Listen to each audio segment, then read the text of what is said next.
This is a really, really fascinating lesson.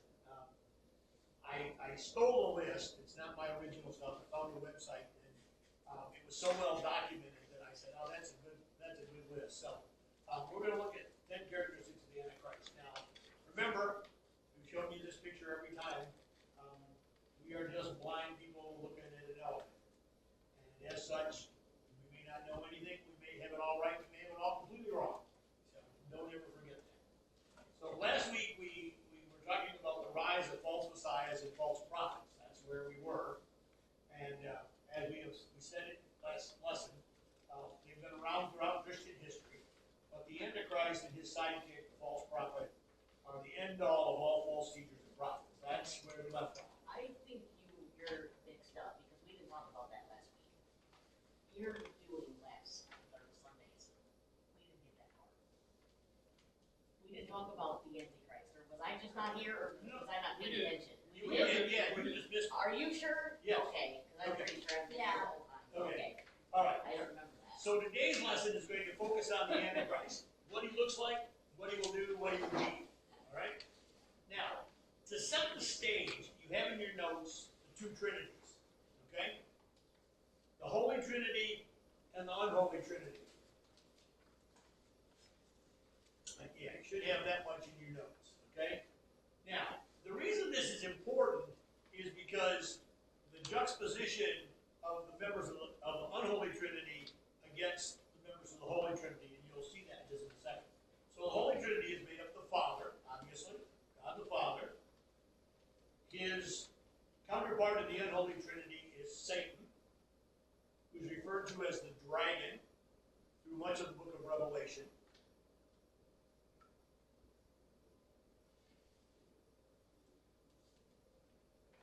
So often when you read in Revelation, you read about the dragon, it's talking about Satan. He's called by a bunch of different names, but those are the two most common ones. Okay, the second member of the Trinity obviously is Jesus, God the Son, and his counterpart is the Antichrist, who is referred to in Revelation as the beast.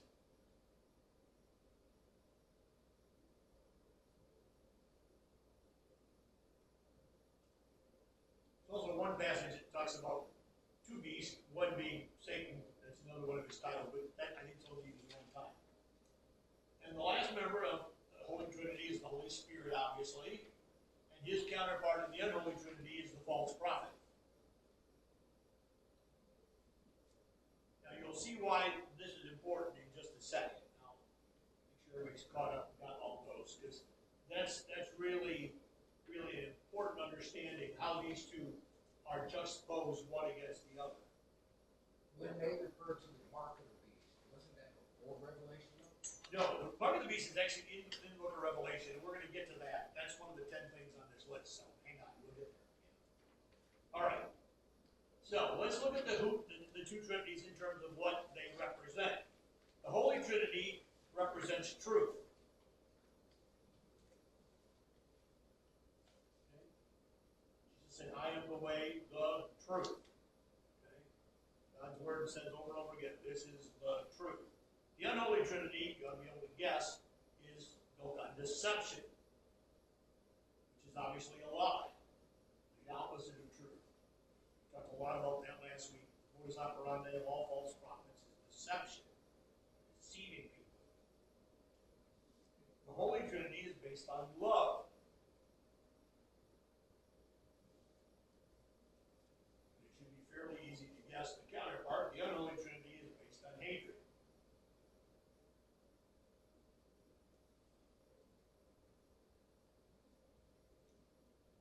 The Holy Trinity is based on goodness or righteousness, whichever word you would like. The Unholy Trinity is based on evil. Now, as you look at those lists, you see the stark contrast. They are opposites in every possible way. All right? Now, here's what's important. The members of the Unholy Trinity mimic and counterfeit the things that the members of the Holy Trinity do. This is what makes the Antichrist so believable, because he mimics Christ. The unholy Trinity mimics the things that are true of the Holy Trinity, while actually doing and believing the exact opposite. They try to recreate, to deceive. That's what is the deception piece. That mimicry draws people in. So that's the next thing on your notes. So this is the effort to deceive people into believing lies. And as you read through the book of Revelation, you're going to find verse after verse after verse that talks about that. People believed the lies.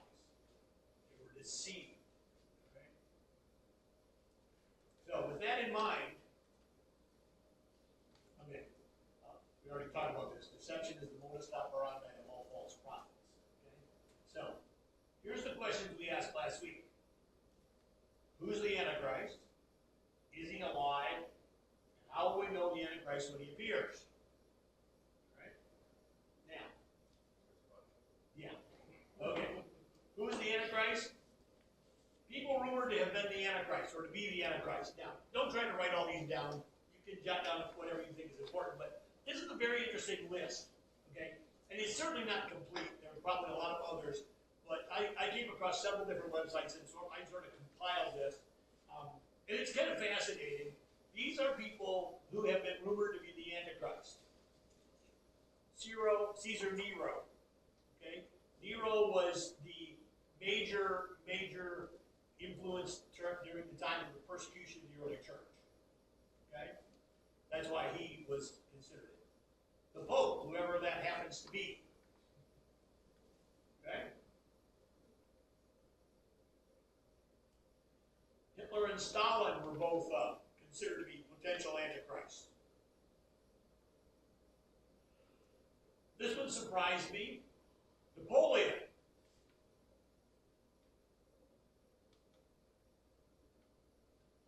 When I was a young person, this was the favorite person to accuse of being the Antichrist, John Kennedy.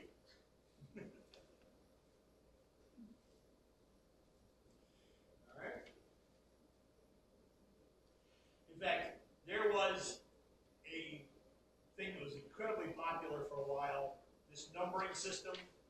I think if you started with A is 6 and B was 12, and you kept going up by sixes, and you added up the letters in Kennedy, it came out to 666.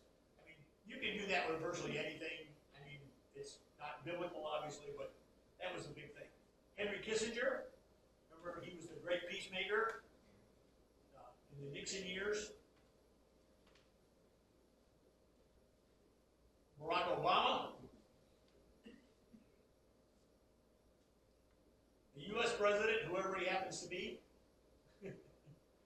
But Obama and Kennedy get especially noted. Okay. Elon Musk. You gotta love some of these. You really do. I'm waiting for Bozo to show up. Yeah, right. He's about to. King Charles III. Because he is a bozo. Okay, now, again, not a complete list, but I just thought that was very interesting.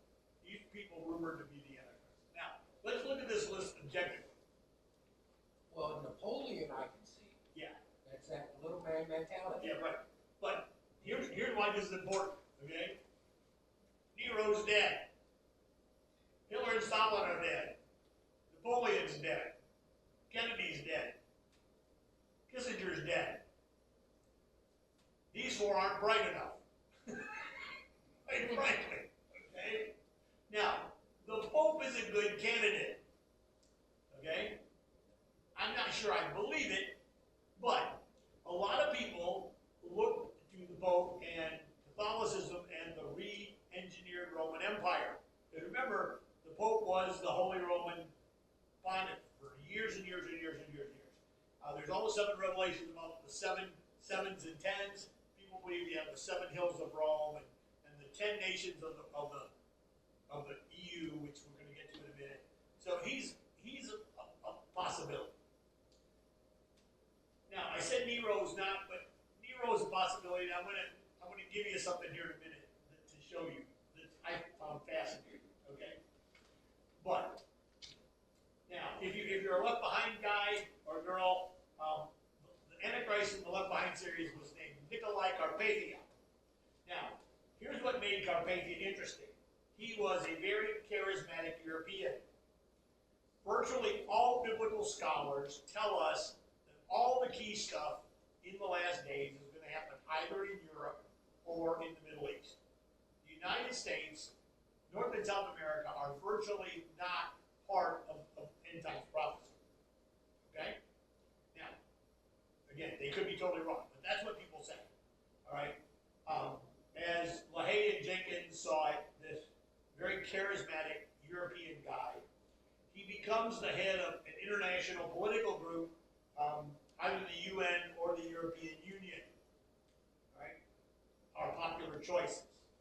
Now, the EU is what used to be considered the revived Roman Empire. It was formed with 10 member states, way back. Okay? And people jumped on the bandwagon. Okay, the president of the EU, he's perfect. Okay, Rome and the 7 hills and the 10 horns and crowns of Revelation, everybody had it figured out. The only problem was, now the EU has 27 member states, so the interpretation doesn't quite hold water anymore. Okay? Now, whether or not the EU has anything to do with it, I don't know. Okay? But that's one set of authors' opinions. But that makes more sense to me than the U.S. president, quite frankly. Okay? Some people have said that a computer or artificial intelligence will turn out to be the Antichrist. Yeah, I agree. I don't like this theory. I'm just telling you what people say. Well, look, if you go back to the book of Enoch, that was a vision he had. Yeah. With the robots and the lights and... Yep. Well, interestingly, the first great supercomputer built in Brussels, you know what its nickname was? The Beast. Okay? Interesting little piece of trivia. It filled up this room. Yeah, more. It's huge. Yeah, yeah. And your cell phone has more computing capability than it did. But it's true. It's a huge thing. But it was called the Beast. Just interesting. So who's the Antichrist?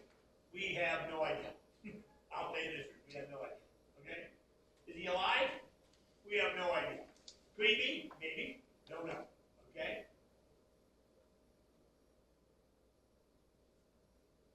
How will the world know when the Antichrist when he appears? Now here the Bible gives us some pretty good answers. Okay? And here we're going to launch into the key lesson tonight. 10 biblical characteristics of the Antichrist. And all 10 of them are listed in your notes. You can just fill in the blanks as we go and take whatever notes you want. So here we go. 10 characteristics of the Antichrist. Remember we talked about the small a Antichrist that John talked about? Many of these things are true there too. So this is just an overview, okay? Truly. We do not have time to do a complete thing. We could spend months here, but we're going to give you an overview. Number 1, the Antichrist will blaspheme God. And I will give you scriptures for all of these. They're listed in your notes. I think aren't the scriptures all listed there? Yes, okay. You can go back and read them at your leisure, but we'll just look at them quickly. Revelation 13:1 says, "And I saw a beast coming out of the sea. It had 10 horns and 7 heads."